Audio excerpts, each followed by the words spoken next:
Welcome to our channel. నేను మీ లక్ష్మణ్. ప్రస్తుతం మొత్తం పడుతున్నారు ప్రముఖ real estate expert Srinivas Reddy గారు. నమస్తే సార్. నమస్తే సార్ లక్ష్మణ్ గారు. ఎలా ఉన్నారు? బాగున్నాం సార్. ఏంటి మార్కెట్లో ఏం జరుగుతుంది? గత 2 నెలల నుంచి చూసుకున్నాం అంటే కాస్త మార్కెట్లో పాజిటివ్ వైపుతో ముందుకెళ్తుందని చెప్పి అన్నమాట. ఇన్నాళ్ళు స్తబ్దతగా ఉన్న మార్కెట్ ఒకసారిగా మళ్ళీ పుంజుకోవడానికి కారణం ఏంటంటే?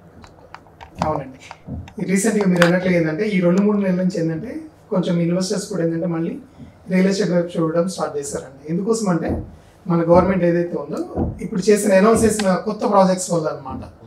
అది 4th సిటీ కానివ్వండి, 4th సిటీ వల్ల ఒకటి RRR ప్లాన్ చేస్తున్నారు, దానివల్ల కానివ్వండి.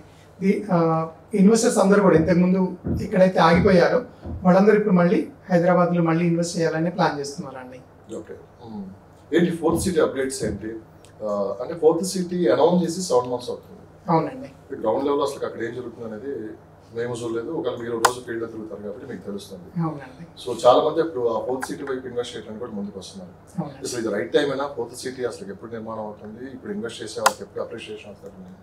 అవునండి, ఏదైనా ఒక కొత్త సిటీకి అసలుకి పునాది వేయడం అనేది మంచి థాట్ అండి. అది ఇప్పుడు మనకి పంజాబ్లో చండీగఢ్ ఎట్లయితే డెవలప్ అయిందో అలాగే ఇక్కడ ఒక ప్లాన్గా డెవలప్ అవుతుంది 4th సిటీ అనేది కూడా. కాకపోతే ఏంటంటే మీరు అన్నట్లుగా ఎంత టైం పడుతుంది అంటే టైం పడుతుందండి. అది పెట్టిన వాళ్ళకి కూడా ఏంటంటే కొంచెం లాంగ్ రన్లో నేను వెయిట్ చేయగలను అనుకున్న వాళ్ళకి 4th సిటీ అనేది మంచి ఆప్షన్ ఉంటుందండి. ఇక్కడ కూడా ఏంటంటే 4th సిటీ అనేది అంటే ఓన్లీ రెసిడెన్షియల్ ఏరియానే కాకుండా దాంట్లో మనకి AI సెంటర్స్ అంటే artificial intelligence centres, research institutions, health hubs, sports hubs, manufacturing sectors, pharma sectors, వీటన్నిటిని కలుపుతా రెసిడెన్షియల్ సెక్టర్ కూడా యాడ్ చేశారనమాట. ఒక 1200 ఎకరాలు కంప్లీట్గా రెసిడెన్షియల్ సెక్టర్ కింద కూడా యాడ్ చేశారనమాట. సో ఇప్పుడంతా కూడా ఈ 4th సిటీ రాబోయేది ఏదైతే ఉందో దీన్ని 0 నెట్ కార్బన్ కింద అనౌన్స్ చేశారు. అసలు ఇక్కడ పొల్యూషన్ కానీ వీటన్నిటిని కూడా ఎన్విరాన్మెంట్ అని కూడా జాగ్రత్తగా చూసుకుంటూ దీన్ని ప్లాన్ చేశారనమాట. అది ఇక్కడ మెయిన్ అడ్వాంటేజ్. ఇంకొకటి కూడా ఏంటంటే ఇప్పుడు మనకి గచ్చిబౌలి, కోకాపేట ఈ ఏరియాలో ఉన్నట్లుగా హయ్యర్ ఫ్లోర్స్ కూడా అక్కడ అనౌన్స్ చేయడానికి అవకాశం లేదు. సో దాన్ని కూడా ప్లాన్ చేసుకుంటా ఇప్పుడు ఈ 4th సిటీ అనేది స్టార్ట్ చేశారు. పాత గవర్నమెంట్ ఉన్నప్పుడు అక్కడ ఫార్మా సిటీ అనౌన్స్ చేశారు. దాదాపు 19,000 ఎకరాలు అక్కడ ల్యాండ్ కూడా తీసుకున్నారు. సో అది చూసి చాలా మంది వెస్ట్ మార్కెట్ మీద ఎక్కువ ఇన్వెస్ట్ చేయడానికి ముందుకు వచ్చారు. సో పెద్ద ఎత్తున మార్కెట్ కూడా అక్కడ జరిగింది. రియల్ ఎస్టేట్ అంటే వెస్ట్ మార్కెట్ అని చెప్పి అక్కడ దాకా వెళ్ళిపోయారు. తర్వాత ప్రభుత్వం మారడం తర్వాత వీళ్ళు తీసుకున్న డెసిషన్స్ రకరకాలుగా ఏదైతే మార్కెట్ అయితే స్లో డౌన్ అయిపోయింది. సో మళ్ళీ అదే 4th సిటీ అదే ఎక్కడ నిర్మించబోతున్నారు, ఆ 19,000 ఎకరాలు ఎక్కడైతే మళ్ళీ మార్కెట్ అటువైపే ముందుతారు. కానీ గతంలో కొన్నాళ్ళకి అయితే రేట్లు ఎక్కడ పడిపోలేదు, కానీ రేట్లు అయితే పెరగలేదు. సో ఇక్కడ నుంచి ఏమన్నా మార్పులు వచ్చే అవకాశం ఉంది అంటారా? కొత్తగా ఇన్వెస్ట్ చేసే వాళ్ళకి, పాత వాళ్ళు అమ్ముకోవాలనుకునే వాళ్ళు కూడా కొంచెం వెయిట్ చేద్దాము అనే ఆలోచనలో ఉన్నారు. మీకు దాదాపు 10-15 years నుంచి ఫీల్డ్ అవడం మీకు అనుభవం కాబట్టి మీరేం చెప్తారు?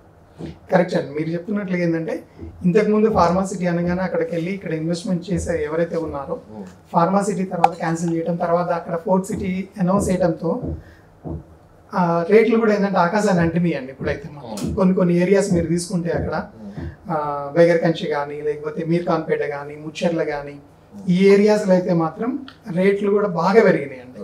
ఇంతకుముందు ఫార్మాసిటీ ఉన్న దానికంటే కూడా ఇప్పుడు ఎక్కువ పెరిగినాయి. ఎందుకంటే 4th సిటీ అనౌన్స్ చేయడంతో మీరు అడిగినట్లుగా ఏంటంటే ఎవరైతే ఇంతకుముందు కొని ఉన్నారో వాళ్ళు వెయిట్ చేయాలా అంటే వెయిట్ చేస్తేనే బాగుంటుందండి.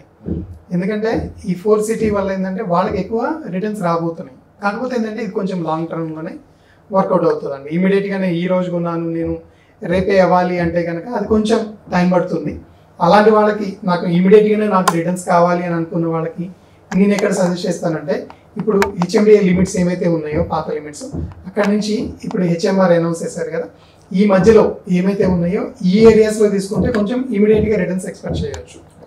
లేదు నేను కొంచెం లాంగ్లో అయినా కానీ నేను వెయిట్ చేయగలను అని అనుకున్న వాళ్ళకి ఏంటంటే ఇంకొంచెం దూరం వెళ్ళేసి అక్కడ వాళ్ళు ఎకరాల్లో కనుక కొనుక్కోగలిగారు అంటే కనుక వాళ్ళకి కూడా మంచి రిటర్న్స్ వస్తాయండి. కాకపోతే ఏంటంటే కొంచెం వెయిట్ చేయాల్సి ఉంటుంది. ఈ 1 year నుంచి కూడా ఒక మార్కెట్ గందరగోళ పరిస్థితుల్లో ఉంది. చాలా వరకు ఏంటంటే రేట్లు దిగి వస్తాయి, అప్పుడు కొనుక్కుందా అని చెప్పి ఆలోచించిన చాలా మంది రేట్లు అయితే ఎక్కడ పడిపోలేదు, స్టేబుల్ గా అలానే ఉంది.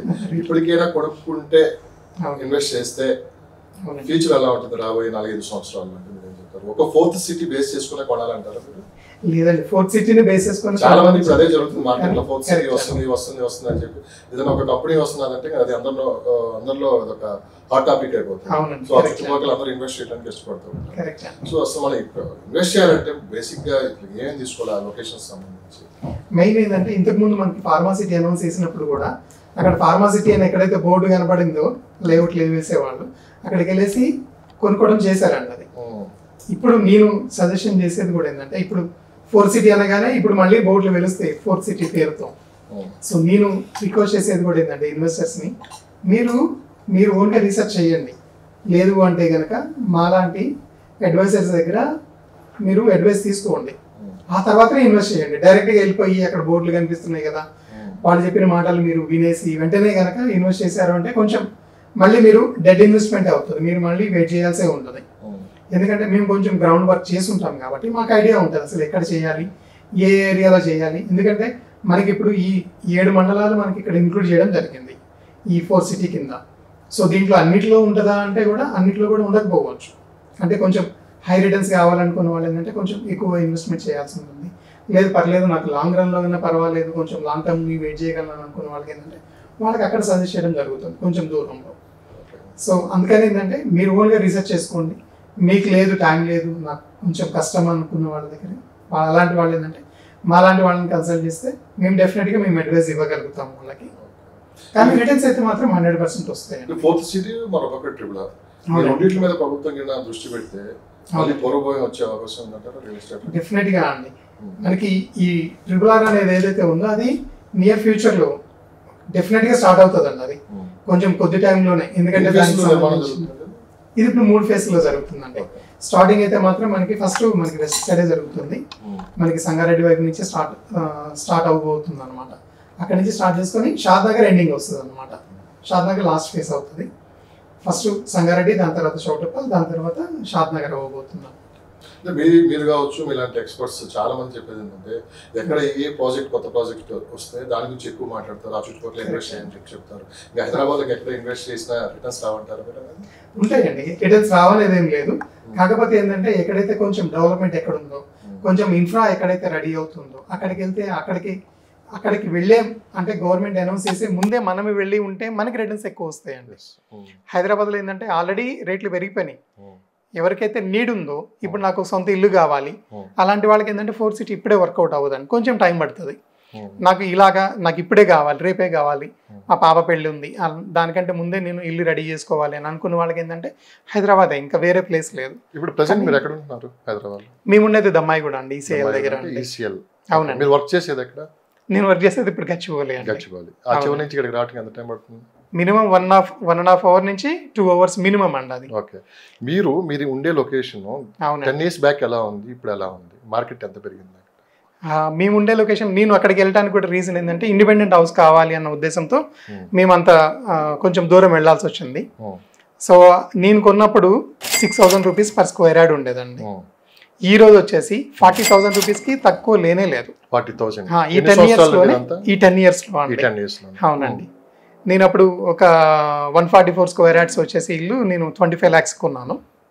సో ఈ రోజు ఒక 75 lakhs దాకా పెరిగింది, కాదనట్లేదు. కాకపోతే ఏంటంటే ల్యాండ్ కాస్టే ఎక్కువ పెరిగింది కానీ హౌస్ కన్స్ట్రక్షన్ కాస్ట్ అసలు పెరగలేదు, అది డిప్రిసియేషన్ అవుతుంది. ల్యాండ్ కాస్టే పెరిగింది. సో ఆ రోజు కొన్నది 6,000, ఈ రోజు 40,000 మినిమం గజం ఉందన్నమాట అక్కడ.